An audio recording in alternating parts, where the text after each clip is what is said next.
Vale, és que m'ho estic passant tan bé. En fi, conselleres, consellers, per fi una bona notícia per la nostra economia. La màquina de cafè m'ha tornat €1 per error.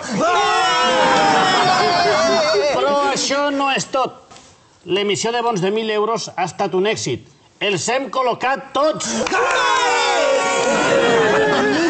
El més estrany és que tots els bons estan subscrits per la mateixa persona. I es pot saber qui és aquest patriota? Sí, perdó, president, ha arribat una persona que diu que ha comprat tots els bons de la Generalitat. Estupendo, fes-li-lo passar. Lilu, fei. Vale, molt bé. Home, amb la morterada que s'ha deixat, què menys que convidar-lo a una reunió de govern? Buenos días, nos de Dios, o en su defecto, Aznar.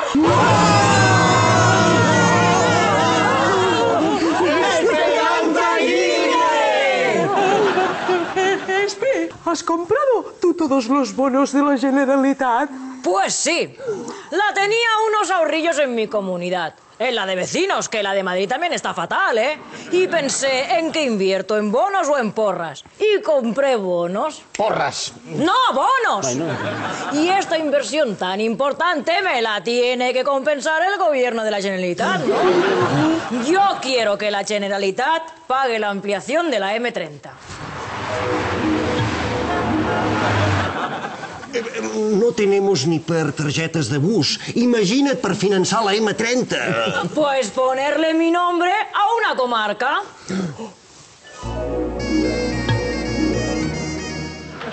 Vale, sí. No, de cap de les maneres, aquesta comarca ja està compromesa. Ai, sí, és veritat.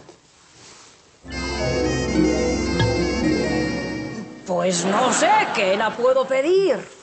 ¡Ah!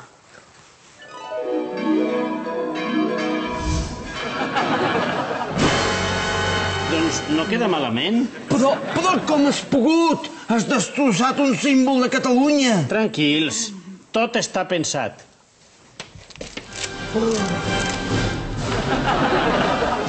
Esclar, ets supermontilla.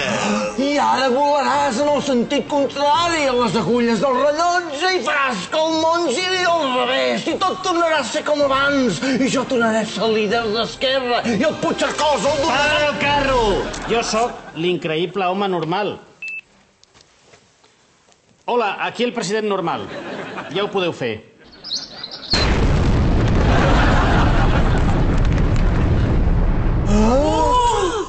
Però com has pogut? T'has carregat un símbol de Catalunya. Va, si encara ens queda el Puyol.